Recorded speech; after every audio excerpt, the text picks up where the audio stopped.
खुलुमबाय अनजाग्रा गासै फोथायारि आइ आफारि बिदा फंबाय आरो बिब' बिनानावमोननिसिम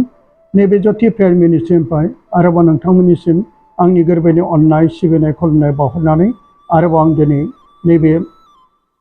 सावगारिफोरखौ नोंथांमोननिसिम लाबोबावबाय। बे सावगारिया बेनोदि जाय आंनि फिसाजो आलफनसा बर' नार्जारिनि सुंद' जिउ जारिमिनखौ गोबां मानसिफ्रा फरायथिनाय मिन्थिनो लुबैनायफ्रा हामलायनायखौ गोबां सोंहरबाय थायो।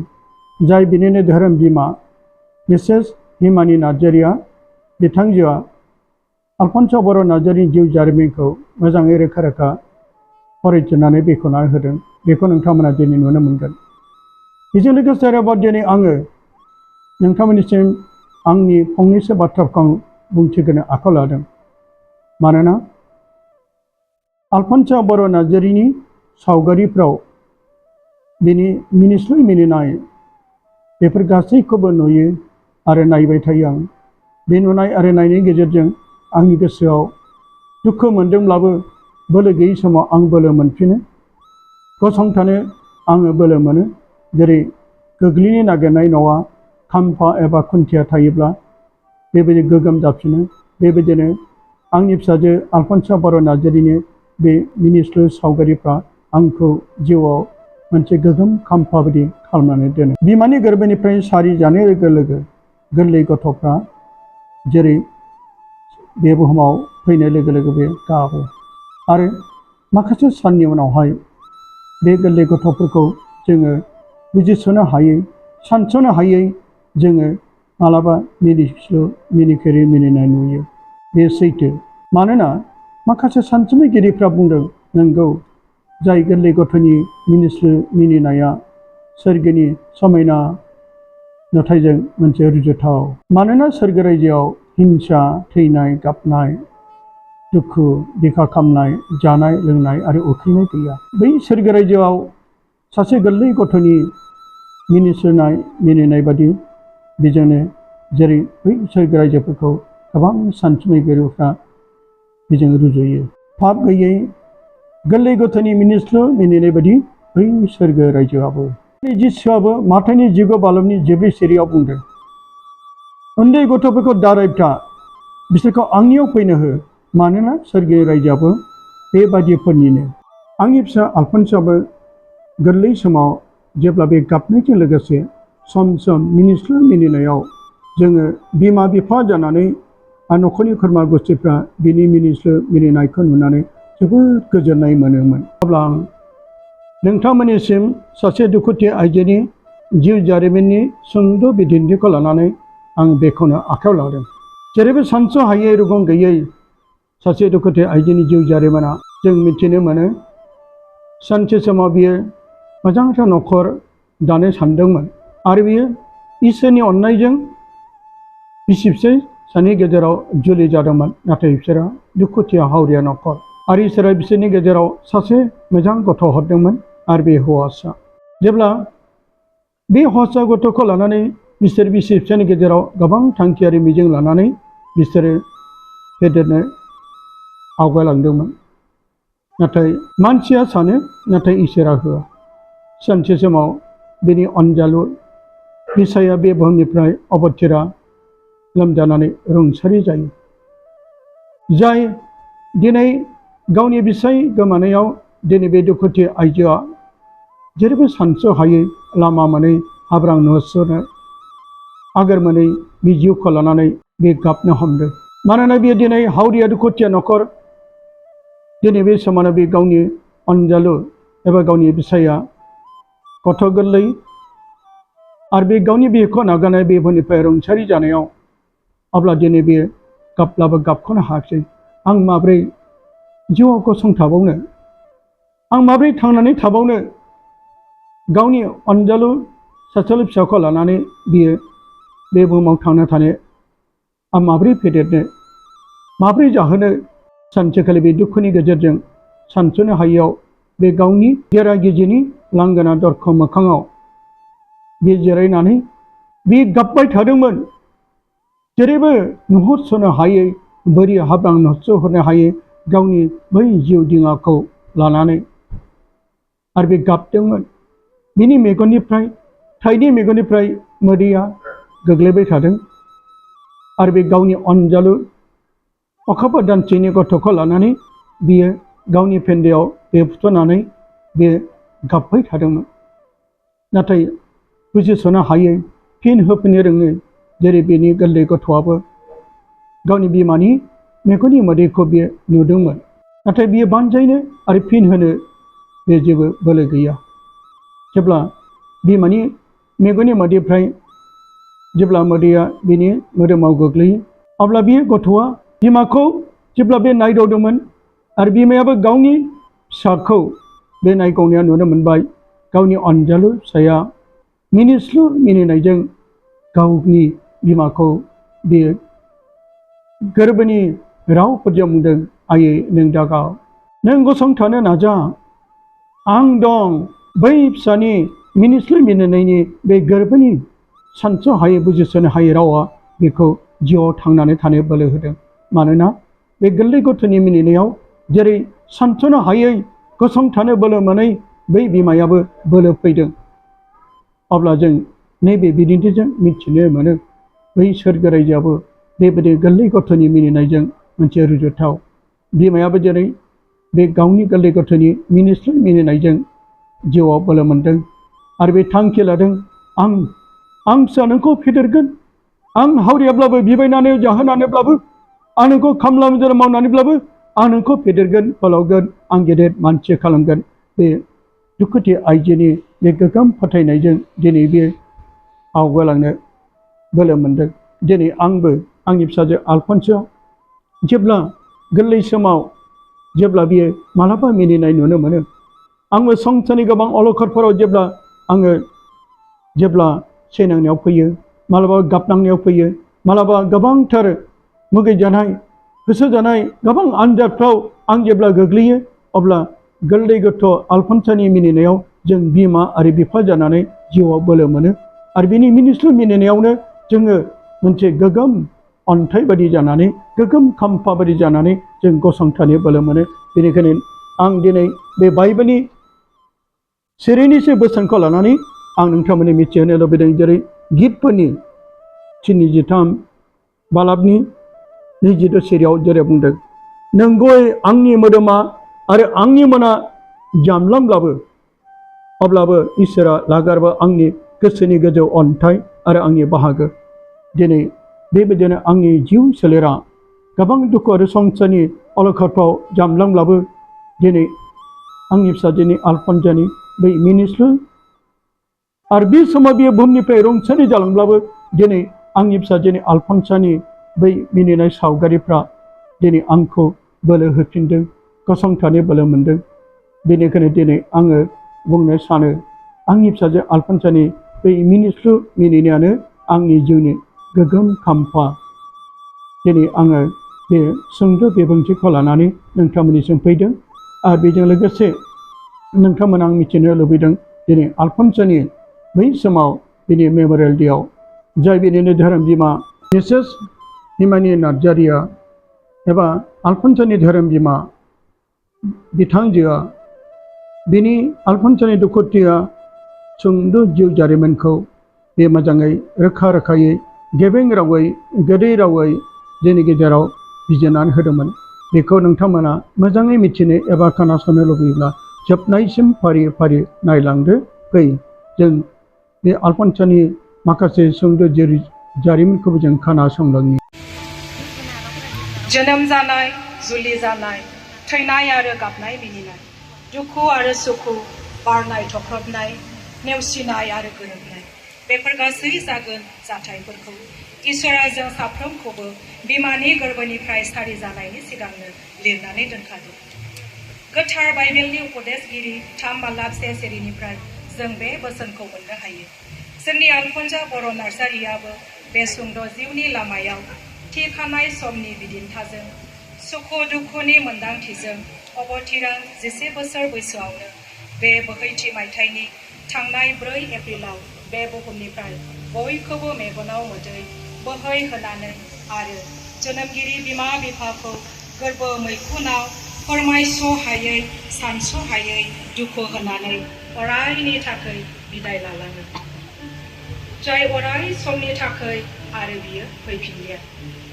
गोबाव थुंग्रिजों सुखावनाय बायदि मेगनाव मोदै खुगायाव उदै गहोनानै अन्थाव बाथाव सासेल' फिसा आलफनसा बर' नार्जारिया बे समायना बुहुमखौ नागारलांबाय मिजिं दंमोन थांखि दंमोन बेफोर गासैबो सिमां बादि गोमोरलांजोबबाय मानोना मानसिनि जिउआव इयुनाव मा जागोन रावबो सानस' हाया रावबो मोनदांस' हाया आलफनसायाबो बिमा बिफानि अननायजों माब्लाबा रंजानाय माब्लाबा गाबनाय माब्लाबा जंखायनाय मिनिनाय आरो गावनि लोगोफोरजों खारनाय बारनाय मोसानाय मेथाइ खननाय फरायसालियाव फरायनाय थांलाय फैलाय आरो गोबां इसोरनियाव भरसा थिनानै गोथार थांखि गोथार मिजिं रनसायदोंमोन बेफोर गासैखौबो नागारनानै दिनै जोंजों लोगोसे गैलिया जोनोम आरो उन्दै सम दानि बिटिआरनि उदालगुरि जिल्लानि उदालगुरि टाउननि साखाथियाव सेक्रेड हार्ट मिसननि खाथियाव सुदेमपुरि गामियाव दैमालु बर' नार्जारि आरो ज्योति बर' नार्जारिनि नखराव आलफनसा बर' नार्जारिया 2012 मायथाइनि 2 फेब्रुवारियाव जोनोम जायो रुंसारि आलफनसानि जोनोमगिरि बिफा दैमालु बर' नार्जारिनि जोनोम जायगाया क'क्राझार जिल्लानि बनगाव खाग्राबारि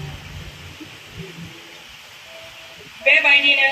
इसोरनि होखानाय बादि सानसे टंला पारिसनि सिङाव थानाय मेरबांसुबा गामिनि रुंसारि बेन्जामिन नार्जारि आरो मिसेस मेरि नार्जारिनि जोबथा फिसाजो ज्योति नार्जारिजों 2005 मायथाइनि 19 मेयाव गोबां फादार जन मुलासिरानि आखाइजों गोथार हाबा साक्रामेन्ट मोनो हाबानि उनाव मोजां नखर एबा मारियाम जोसेफनि बादि गोथार नखर दानो साननाया बयनियावबो मिजिं दं दैमालु आरो ज्योति बिसोर सानैबो हाबानि उनाव गथ' गथाय जोनोम होनानै फेदेरनाय फोलावै मोजां नखर दानो थाखाय सिमां नुदोंमोन नाथाय हाबानि 7 बोसोर उनावबो बिसोर गथ' गथायनि मोखां नुवाखैमोन अब्लाबो बिसोर इसोरनियाव फोथायनानै आसा आरो मिजिं थिनानै बिबाय थादोंमोन सानसे ज्योति बर' नार्जारिया गथ' मोननायनि मिजिंथिखौ लानानै गोथार बाइबेल बेखेवदोंमोन आरो बे बेखेवनायाव गोथार लुकासनि 2 बालाबनि 22 सिरिनिफ्राय 24 सिरिखौ मोनो जिसुखौ मन्दिराव लांनाय आरो मसेनि आयेन बायदि मावनो गोनां फोथारनाय दिनफ्रा जेब्ला जाफुंगोन बिमानि फिसाखौ खेवनाय हौवासा गथ' साफ्रोमबो फोरबोनि थाखाय गोथार होनजागोन होननानै फोरबोनि आयेनाव लिरनाय दं अब्ला बिसोरबो बेखौ फोरबोनि सिङाव दिन्थिनो थाखाय आरो फोरबोनि आयेनाव लिरजानाय बायदि दाउथु जरासे नङाब्ला फारौ फिसा मानै फुलि बावनो थाखाय बेखौ जेरुसालेमाव बावनो लांबाय बे बाइबेलनि गेवनायजों दैमालु आरो ज्योतिनि जिउआव हमदांनो हाबाय इसोरा जोंनो सासे गथ' हरसिगोन बेबायदिनो 2011 मायथाइनि एप्रिल दाननि 23 खालाराव ज्योतिनि गोरबोआव गर्भवती जायो आरो सम जानाय लोगो लोगो 9 दान 9 साननि उनाव 2012 मायथाइनि 2 फेब्रुवारि दानाव तेजपुरनि सुकादा नार्सिं हमाव मोनानि 9 बाजियाव जोनोम मोनो आलफनसा बर' नार्जारिया बे आलफनसा बर' नार्जारिया गोरलैयावनो गब्ल'नायमोन बेनिखायनो बिनि अजना 3.5 केजिमोन मानोना जोनोम जानायनि उनावनो खोनानाय लोगो लोगो फादार जेभियार नार्जारिया सुकादा हस्पिटालाव फैयो आरो गोरलै गथ'खौ बोर होफैयो जागायजेननायनिफ्राय गोथार बाइबेला जोंनो मिथिहोयो आदम हेवानि पाप मावनायनि फिरिनिफ्राय जों साफ्रोमबो पापी अरिजिन पाप एबा गुदि पाप जों साफ्रोमबो बिमानि गोरबोनिफ्रायनो पापजों सारि जानायखाय बे गुदि पापखौ सुस्रांनो थाखाय जिसुआ जोनोम जादों आरो क्रुसाव गावखौ मेन्दा महरै बुलि बावदों जायानो बिनियाव बाप्तिस्मा लायो बियो बै गुदि पापनिफ्राय सख'जायो गुदि पाप गैयामोनब्ला बाप्तिस्मा होननाय सोदोब एबा रावाबो फैनाय नङामोन मानोना जों उन्दै गिदिर साफ्रोमबो पापी गितफोर 50 नम्बर 5 नायदो आङो धोरोमजों जोनोम जाबाय आरो पापजों आङो आंनि गोरबोआव सोमजिबाय बेनिखायनो बाइबेलनि बोसोन बायदि आलफनसाखौ जोनोमनि अखाफोर दानसेनि उनाव 2012 मायथाइनि 10 मार्चआव Udalguri Sacred Heart Parisau Father Deven Kosarini Akhaijों Baptisma Sacramentखौ होनाय जायो आरो धोरोम बिमा महरै हिमानी नार्जारीखौ थिसननाय जायो। सोलोंथाइ बैसोजों लोगोसे सोलोंथाइ बिथिङावबो जौगानो थाखाय सुदेमपुरियावनो मेडाम गलापी बसुमतारीनि प्रि नार्सारि डिस्ट्रिक्ट इंलिश स्कुलाव 2015 मायथाइनि 5 मार्चआव एडमिशन होनाय जायो। जेब्ला स्कुलाव थाङो इउनिफर्म गानजेनो अब्ला बियो खुसिजों दसे मोसायो आरो नायनो अन्थाव बाथाव समायना नुयो। बिमाया जेब्ला प्रि नार्सारियाव लांजेनो अब्ला बिमाखौ नागारनो हायैनि गाबजेनो। नाथाय मेडाम गलापी आरो मेडाम जबिमोननि फिसाबादि अननाय बामनायजों आरो चकलेट होनायजों गाबगायो। सानफ्रोमबो स्कुलाव थांनाय समाव आल्फनसाया उन्दैनिफ्रायनो हान्थु फरायनानै आइ मारियामनि ग्रथ'आव खुलुमनायमोन आरो बिफाखौ खुलुमनानै खुदुमलांनायमोन। बिफा दैमालुआबो खुदुमहरनायमोन। बिमाया स्कुल गसान्दै फिसा आल्फनसाखौ नेबाय थायोमोन। जेब्ला स्कुल गयो अब्ला बिमाखौ नुनाय लोगो लोगो खुसिजों मिनिस्लु मिनिनायमोन आरो मामा होननानै थाब बामजायोमोन। सोरबाफोर नोंनि स्कुलनि नामा मा नाम होनब्ला आनै गलापी स्कुल होननानै फिनोमोन। नोंखौ मेडाम मोना माबादि अनो होननानै सोंब्ला मेडामा माबादि अनो बामो चकलेट होयो होननानै आल्फनसाया फिनोमोन।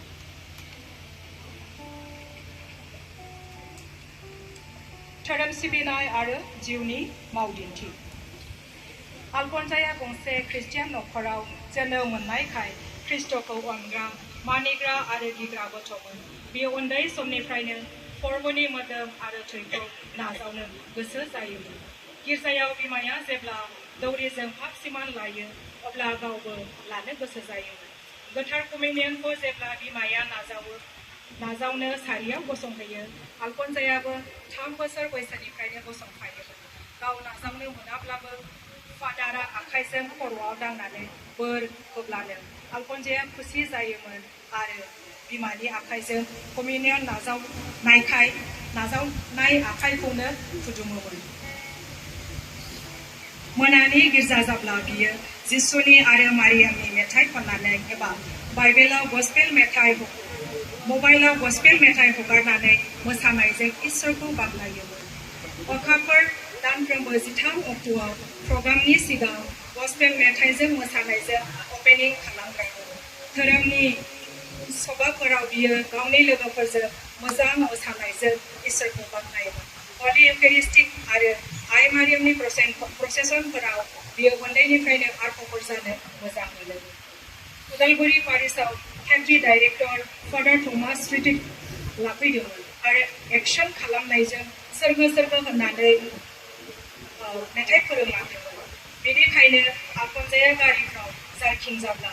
एबा सौथुब्ला सोरगो बुङोमोन। 2021 मायथाइनि अक्ट'बर दाननि फुजा बन्द'आव राङापारा रिट्रिट सेन्टाराव गावनि देरसिन सिख्लाफोरजों रिट्रिटआव बाहागो लाहैयो आरो बियो बुङो फादारा सोंब्ला आंखौबो कलेजाव फरायो होनना खोन्था। बियो सम बिमा बिफानियाव सोंबाय थायोमोन मामा बाबा आं माब्ला जिसुनि मोदोम आरो थैखौ नाजावनो मोनगोन। र' फिसा सम फैग्रोथों बिफाया फिनदोंमोन। सानसे इसोरा सम आरो खाबु होबाय। सेक्रेड हार्ट पारिसाव गिबि पाप सिकार आरो गोथार कमिउनियन नाजावनायनि राहाखौ फादार जेभियार कलनियाव दिसेम्बराव लायो। 2021 मायथाइनि 28 नभेम्बराव आल्फनसाया गिबि पाप सिकार साक्रामेन्ट आरो गिबि जिसुनि मोदोम आरो थैखौ राइट रेभारेन्ड माइकेल आकासिस ट'प'जों नाजावनो मोनो। बियो उन्दै समनिफ्रायनो गोथार डमिनिक साभियो आरो गोथार आल्फनसानि जिउ जारिमिनखौ खोनानो मोनदोंमोन। बियो माब्लाबा बिफाखौ सोङोमोन बाबा जों गोथार जानो हागोन ना हाया? हायो फिसा जों बयबो जिसुनि बुंनाय बादि जिउ दायोब्ला आरो पापनिफ्राय गोजानाव थायोब्ला थैनायनि उनाव गोथार जानो हायो। बिफाया फिनो अब्ला आं पाप मावला बाबा आरो थाब पाप सिमान लागोन। बेबायदि बुंनानै आल्फनसाया बिफाखौ खुलुमो आरो खुदुमो। बिफायाबो आल्फनसाखौ गोबानानै खुदुमो आरो मोदै गयो। बिनि उनाव बिमानि साखाथियाव थांनानै बिमाखौ मा होननानै खुलुमहोयो आरो बिमायाबो फिसा आलफनसाखौ गोबानानै होयो। बेराम आरो थैनाय। बेरामाव गोग्लैनायनि सिगां आलफनसाया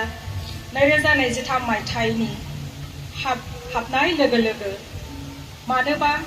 बिफानाव डायरि नट बिबाय थादोंमोन, नाथाय बिफाया बायनानै होथ'आखैमोन। नाथाय गले गले बिबाय थानायलाय जानुवारिनि 2 अक्ट'आव शुक्रबार बेलासियाव आलफनसाखौ बिफाया उदालगुरि टाउननि मोनसे बिजाब गलायाव मोजां डायरि नटखौ गावनि आखाइजों बायनो थिनो आरो बे डायरि नट पेनखौ मोननानै जोबोद खुसि जायो। बे दिनाव बियो रेस्टुरेन्टआव जेबो मेथाइ लादु जानो बियाजासेनो थोंजोङै बिफाजों स्कुटियाव गाखोनानै न'आव फैफिनो। बे डायरिखौ आइ मारियाम आरो जिसुनो बिन्दोआव गथायनानै उनाव गावनि नेम एड्रेस लिरो। बेनिफ्राय बियो गावनि सानफ्रोमबोनि मावनाय जानाय, फरायनाय, सिखारनाय, स्कुलाव थांनाय आरो दुखु सुखु गावनि क्लासाव स्टाडि खालामनो हानाय हायै डायरियाव नट एबा लिरनो आवगायबोयो। गारबोनाय 10 बोसोराव आलफनसाया बेबादि माब्लाबाबो डायरियाव लिरफेराखैमोन। जानो हागौ इसोरा गाव लिंहरगोनखाय बिनो बेफोर मोन्दांथिखौ होदोंमोन। 2023 मायथाइनि जानुवारि 28 अक्ट'खालि आलफनसाया बिफाखौ बुंदोंमोन, बाबा, नों आंनो फैगौ फेब्रुवारिनि 2 अक्ट'खालि एबा आंनि बार्थडेआव मा गिफ्ट होगोन, गिटार ना मबाइल? सम फैग्रोथों नानि सना, गिटारखौ आं रिट्रिटनि प्रग्रामखौ फोजोबखांनानै बायनानै होफैगोन, मानोना आंहा बङाइगाव डायसेसनि सिङाव गुरुबासा पारिसनि बेहेरबारि गामियाव 31 अक्ट'आव रिट्रिटआव थांनांगौ। बाबा, आंबो थांफागोन, अब्ला आंनि बार्थडेआव नों थानो मोननाय नंलिया, बुंनानै बियो गाबो आरो बिफाजों बामजायो। आं नोंनो केक बायनो फैसा होलांगोन दे सना, नों दागाब, आं नोंनि मुङै रिट्रिटआव बिगोन। नों मामा, आब' फ्लरा, आब' जेनिया आरो नोंनि लोगोफोरखौ लिंहरनानै केक हादो। 2023 मायथाइनि 2 फेब्रुवारियाव आलफनसाया बिमा, बिब' आरो खाथिनि मानसिफोरखौ लानानै गोथार बिन्दोआव फुर्बुनियाव दसे आरज खालामनानै बार्थडे सेलेब्रेशन खालामो। बे समाव सान्तिपुरनि खुरमा जानाय जेरेमिया नार्जारि इउटिउबार बार्थडेआव सफैदोंमोन। बियो आलफनसाखौ बिनानाव असेबादि अनोमोन। बियो बार्थडेनि भिडिअफोरखौ लानो खाबु मोनफैदोंमोन। जानो हागौ इसोरानो बे खाबुखौ थिनानै दोनखादोंमोन। बे बार्थडेआव बियो बयखौबो केक दौदोंमोन, नाथाय बिफा दैमालुनो गावनि बार्थडेनि केक दौनो मोनैया बियो गोसोआव गोबां दुखु मोनदोंमोन, जायनि थाखाय बियो गावनि बिफानो केकखौ एसे दोनखोमादोंमोन। नाथाय बेखौबो न' खाथिनि सासे सुबुङा सोङा हसिया जाजोबनानै दोननायाव बियो जोबोद दुखुजों गाबो। बार्थडेनि बेलासि समाव बियो गावनि क्लासनि लोगोफोरखौ लिंहरो। बे समावनो बियो बिमानि मबाइलजों मोनसे ब्लग बानायो गावनि लोगोफोरखौ लानानै। बे ब्लगाव आलफनसाया बुंदोंमोन, दिनै आं जोबोद खुसि, मानोना दिनै आंनि बार्थडे, नाथाय आं मोनसे जोबोद दुखु, मानोना दिनैनिफ्राय आंनि बार्थडेआ गैलिया। आलफनसाया बेफोर बुंनाय रावफ्रा जोंनि मैखुनखौ जोबोद दुखु होबावबाय, मानोना बे बुंनाय रावा गावनि जोबथा बार्थडेजों बिदाय लानायखौ मिन्थिहोबाय।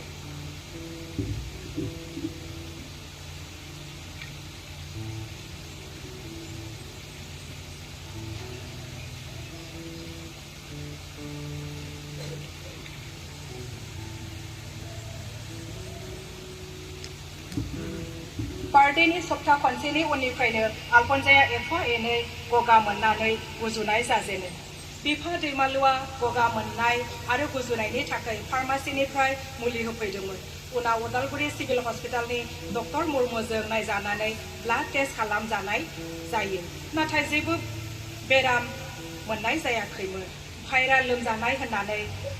पेरासिटामल हरनाय जायो। सानबासो मेडिसिन जाब्लाबो गगा मोननाय गुजुनाया खम जायैलाय आयुर्वेदिक डक्टर मृदुल सरेनाव लांनाय जायो बिथाङाबो मुलिखौ एसे चेन्ज खालामनानै हरो अब्ला माब्लाबा खमायो आरो माब्लाबा एसे बारा जायो क्लास 5 नि एनुवेल एग्जामा फेब्रुवारि लास्टआवमोन लोमजानाय देहाखौ लानानै बियो दसे फरायो नाथाय मोजां फरायनो थिनब्लाबो बियो अख्रा जानो हमो थाब सिखारनो थिनो नाथाय फुंनि 9 नङाब्ला 10 बाजियावसो सिखारग्रा जाबाय हाथाय मानजिनो मोखां सुनो दुगैनो बाग्रा जाबाय ओंखामखौबो एफा एफाल' जाग्रा जाबाय रायज्लायब्लाबो बुब्लाबो रायब्लाबो बुब्लाबो नांज्लायफिनग्रा जाबाय मानो बेबादि जाखो मानो बेबादि जानो हमखो होननानै गोब्राब सोंथि बिफानि गोसोआव सिखांबाय एग्जामनि सानसे सिगां बिफाया आलफनजाखौ बुंदोंमोन नानि आलफनजा गाबोननिफ्राय एग्जाम फै दसे फरायनि र' बाबा दसे उनाव बेबादि बुंनानै बियो बाथरुम लेट्रिनाव गोबाव हाबसोनानै थाग्रा जाबाय बिफाया बिनि आखलखौ नुनानै सोंखारिनानै रायनानै एसे बुनानै फोरोंनायसैमोन साननानै बिनि आथिं फारनैयाव साननैनि सिगां बिनि आथिं फारनैयाव बुनानै लेखाखौ फोरोङो बुजानानै बियो मोदै रथ' रथ' गाबो आरो गाबनायखौ लानानै 3 घन्टासो गोसो होनानै फरायो अखानायै बियो एग्जाम लिरनो थाङो बिफायाबो स्कुटिजों बिब' फ्लरा आरो आलफनजाखौ एग्जाम हलसिम दोनलाङो आरो गावनि समाव लायफिनो न'आव सफैनानै बियो बिफाखौ बुङो बाबा नों मैया आंखौ बुनानै फोरोङामोनब्ला आं फेल जासिगौमोन नों फोरोंनाया एग्जामाव फैजोबदों सरि बाबा आं मैया अख्रा जादोंमोन बुंनानै बिफाजों इउनिफर्म गाननानैनो बामजायो आरो बुंबावो नै बाबा नों मैया बुनाया गोजा जादों बिफा दैमालुआबो अननानै थाव आसिजों बिनि मोदोमाव नानानै होयो आरो फिसाजो आलफनजाखौ सरि नानि सना होननानै बुंदोंमोन बाबा बुंजोबनो हायासै रासि खुबनो आलफनजाया गाबो नों मानो एसेग्राब गाबखो नानि सना बिफाया सोंबावो आं थाब अनफिनजानो लुबैयो बाबा नों मैया बुनायखौ आं गोबां दुखु मोनदोंमोन मैया गाबजोबनो हायिखौ दिनै गाबदों आलफनजानि बेफोर दुखु गोनां रावफ्रा दाबो रिंखांबाय थायो एसे लोमजानाय देहाखौ लानानै बियो एनुवेल एग्जामखौ लिरजोबो बेबायदिनो बिनि जानाय लोंनायफ्रा खम जालाङो ओंखाम जानो थिनब्लाबो खबसे खबनैल' जाग्रा जालांबाय बिफाया बिखौ सिगिनायजों लावथि गंसे लानानै ओंखाम जानो थिनो नाथाय जानो थिनब्लाबो जानो गोसो गैया बियो गोबानानै गाबनानै गिनायजों बुङो अ जिसु आंखौ बासायदो आंखौ बाबाया लावथिजों बुथारसिगोन बिनि बेबादि रावा बिनि बिफाया फिसाजोखौ बुनो लानाय लावथिखौ ज्राब गारनानै दुखुजों रथ'आव हान्थु फरायनानै गाबनानै आरज खालामहैयो आरो बुङो अ प्रभु नों आंनो हरनाय सासेल' फिसाजोखौ मा खालामनो सानदों गोबाव सम रिट्रिट लाब्लाबो मानो जानो लोंनो हायै जालांखो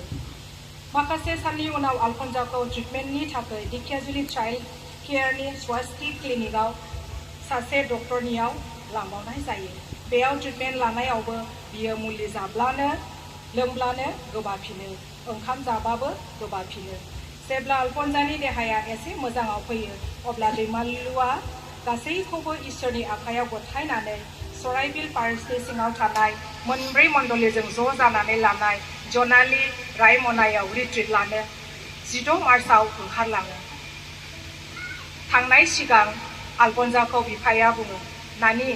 आं गाबोन रिट्रिट खालामनो सराइबिलाव थांगोन बाबा आंबो थांफागौमोन नों मोजाङै लोमजागाब्ला आं जेरावबो लांफागोन दे सना बिफाया फिनो आं क'क्राझाराव दादामोन थाग्रामोननियाव बिल्डिंआव न'आव गाखोहैगोन इउटिउब बानायगोन अन्थाव बान्थाव आलफनजानि बुंनाय राव जागोन नानि सना आं नोंखौ आरो मामा फ्लरा मोनखौ क'क्राझाराव आलासि जानो लांगोन नाथाय रिट्रिटनि थाखाय गाबोन थांथारनोसै बाबा नों थांनो नाङामोन गामोन गोबानानै आलफनसाया गाबो अखानायै दैमालुआ फुंनि रायमना बासजों थांनो सिखारो आरो आलफनसाखौ उन्दुबाय थानाय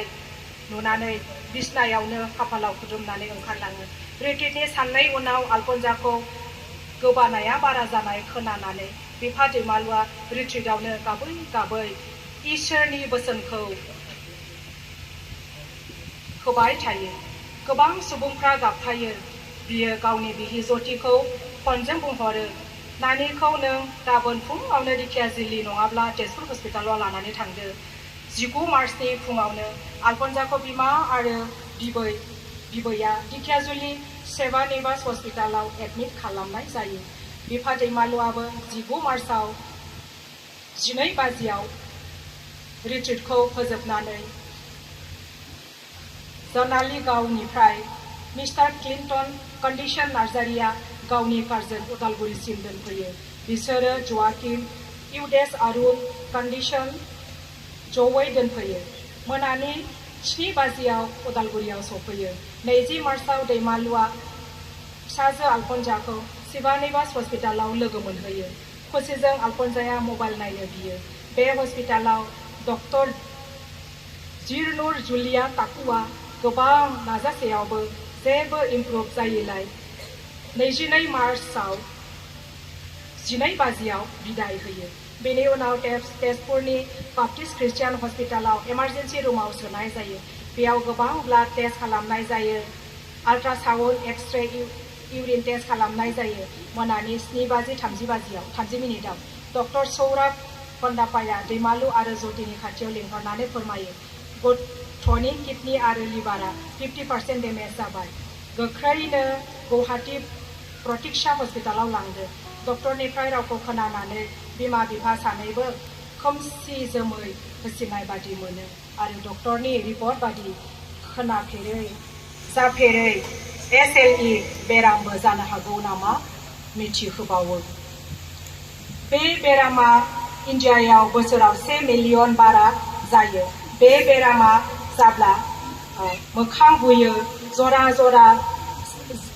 जरा सानाय जायो किडनी लिभारखौ गाज्रि खालामो गुस्थिया रानखाङो अख्रा रागा जोंग्रा जायो थैया गोमालाङो खर'नि मेलेमखौ गाज्रि खालामो जाब्लाबो लोंब्लाबो गोबायो मोखां गन्थं आरो खावलायाव सिख्रि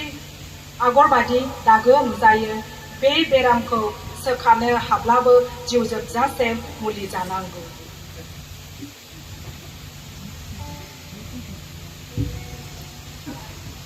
सानस'हायै आरो आगोर मोनै जिउ मोदोमजों बुसुम जानानै दैमालु आरो ज्योतिया फिसाजो आलफनसाखौ तेजपुरनिफ्राय गुवाहाटी प्रतीक्षा हस्पिटालाव लांनो गावसोरनि बोलेरो गारिजों हाइरड फारसे हरजों हर आवगायबोयो तेजपुरनिफ्राय ओंखारना हरनि 8 बाजियाव आलफनसाया न'आव फैसिगोन साननानै खुसिजों बुङो बाबा मामा आं न'आव थांनानै मोजाङै ओंखाम जागोन बाथरुमाव दुगैगोन खिगोन हासुगोन आरो गाबोन स्कुलाव एडमिसन खालामगोन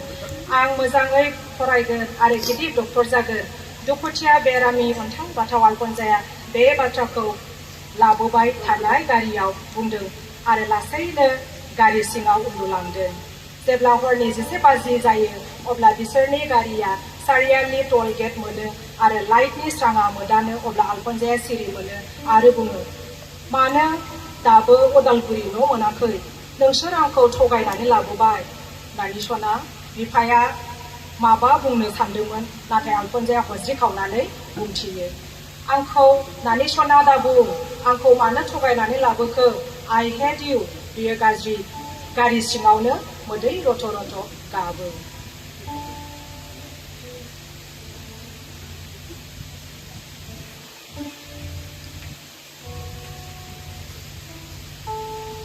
बिथां मिस्टार ललित दैमारियाबो 23 अक्ट'खालि हरनि 12:45 आलफनसाखौ इमारजेन्सि रुमाव प्रतीक्षा हस्पिटालाव एडमिट खालामनाय जायो बिमा बिफा बिबै बिमायं उन्दुनाय जानाय गैयाजासे बे प्रतीक्षा हस्पिटालाव ट्रिटमेन्ट होबाय थानाय जायो सान हर इसोरनियाव आरज खालामनायजों आरो गोबां रांखावरि गारनायजों आलफनसाखौ मोजां खालामनो नाजानाया बिसोरनि थांखिमोन उन्दै 11 बोसोरनि आलफनजाया जेबो एमब्रेसियावबो डक्टर नार्सफोरनि बिजि होनाय थै बखनायफोरखौ दद्र'यै सहायजोबदोंमोन खिनाय हासुनाय गासैखौबो बिमाया जोथोन लादोंमोन आरो उन्दै गथ'बादि बेखौ दाव दाव खालामदोंमोन बे समाव आलफनजाया मैखुनाव नांनाय बाथ्रा बुंदोंमोन बाबा आं मा दाय मावदोंमोन आंखौ मानो मोदोमाव सुग्लिजोबखो आं मोजाङैनो फरायगोन बाबा आंखौ बारा पानिशमेन्ट दाहोसै आं दालाय पास जाखाबायना बाबा आइ एम सरि बाबा आं दिनैनिफ्राय मोजां फरायसिगोन नों आंखौ फरायनायाव हायैखाय डक्टरनो बुहोनो लाबोदों नामा बाबा आलफनजानि बे रावखौ खोनानानै बिफाया बिसाखौ गोबायै गाबो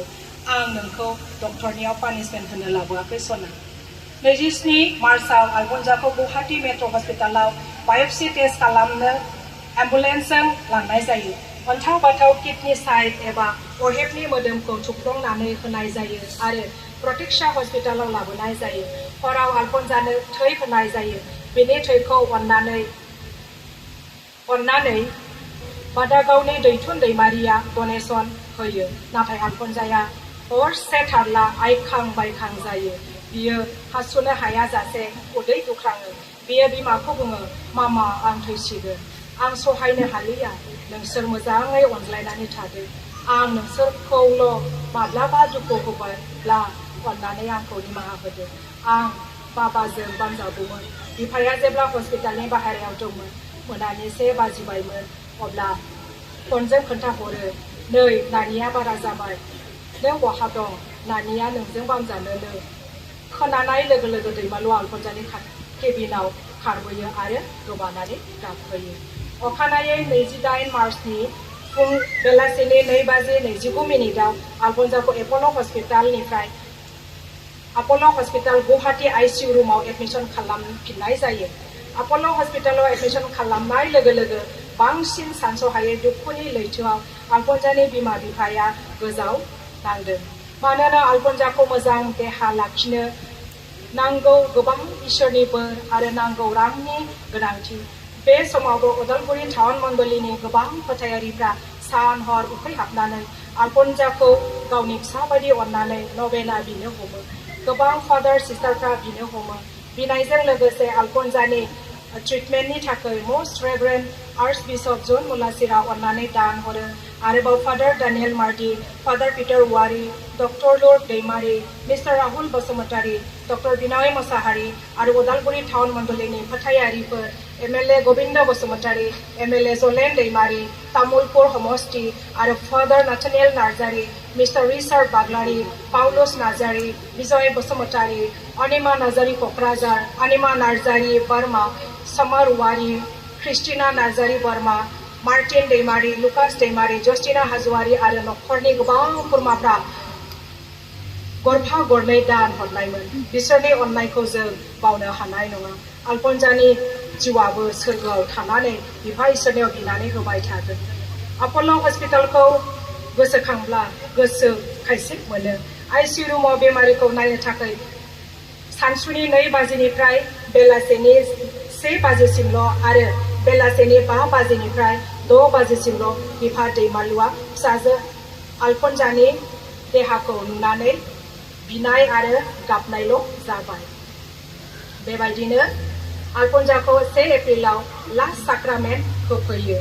father Abraham father Narendra brother Fabian Assam Don Bosco' university तपस्या बिफा दैमालुआ 2 एप्रिलाव आलफनजाखौ बुंदोंमोन नानि जिसु बुं जिसु आलफनजाया फंथामल' बुंनो हायो आरो बुंफिनो आं दुरबल बिदि बुंनानै बियो गारामा रानखां दै लोंनो बियो दै आंनो थरथिंसे दै आरोबाव आसामिस रावै बुङो पानि नाथाय अन्थाइ बिखा डक्टर नार्सफ्रा दै थरथिंसेबो दौवाखसै दुखुजों बिफाया बाहेराव फैनानै गाबफैयो आं नोंनो दै थरथिंसेबो दौनो हायाखसै फिसा आंखौ निमाहा होदो 3 एप्रिल खालि आलफनजाया गावनि बोलो गैयै आखाइ फारसेखौ गोजौआव दिखांनानै जिसुखौ नुनानै बुङो जिसु जिसु होननानै गाबज्रियो आरो थाइनै मेगन खेवनायजों मोदोमाव मोदैया र' गबाय थायो। फाहामबाय थानाय समावबो आल्फन्सानि देहाया मोजां फारसे फैयाखिसै। 4 एप्रिल खालि बिनि देहाया गोब्राबसिन जानायलाय बिनि खुगायाव अक्सिजेन होनाय जायो। दान्दिसे उनाव सानसुनि 12:16 जोबथा हां बोनानै गावनि दुखुथिया बिमा, बिफा, बिबै, बिमायं, बिब', बिदा आरो खुरमाफोरखौ गावनि सेक्रेड हार्ट स्कुलनि लोगोफोर, टिचार्स आरो बयखौबो गाबहोनानै बे बुहुमनिफ्राय अरायनि थाखाय बिदाय लायो। थैनाय समाव बिफा दैमालुआ फिसाजोनि गोथै मोदोमनि खाथियाव थानानै गाबै गाबै बुंदोंमोन, आल्फन्सा फिसा, नों जोंखौ मानो नागारनानै थांखो? सोरनि मोखांखौ नायनानै? हाबावनो फिसा सासेल' फिसा सना। 4 एप्रिलनि मोनाबिलि 10:30 आल्फन्सानि गोथै मोदोमखौ गौहाटी एपल्ल हस्पिटालनिफ्राय उदालगुरि सुदेमपुरि गावनि न'आव लाबोनाय जायो। टाउन मण्डलिनि गोबां सुबुंफ्रा हर थौब्लाबो नेगासिनो दंमोन। अखानायै सेक्रेड हार्ट चार्चआव हाजार सुबुंनि बिनायजों आरो फादार सिस्टारफोरनि बिनायजों उदालगुरि टाउन मण्डलिनि गोथै मांखरसालियाव फबनाय जायो, जेराव बियो सिखांफिनागौ मानि थाबाय थागोन। एसेनोसै मिसेस हिमानी नार्जारी।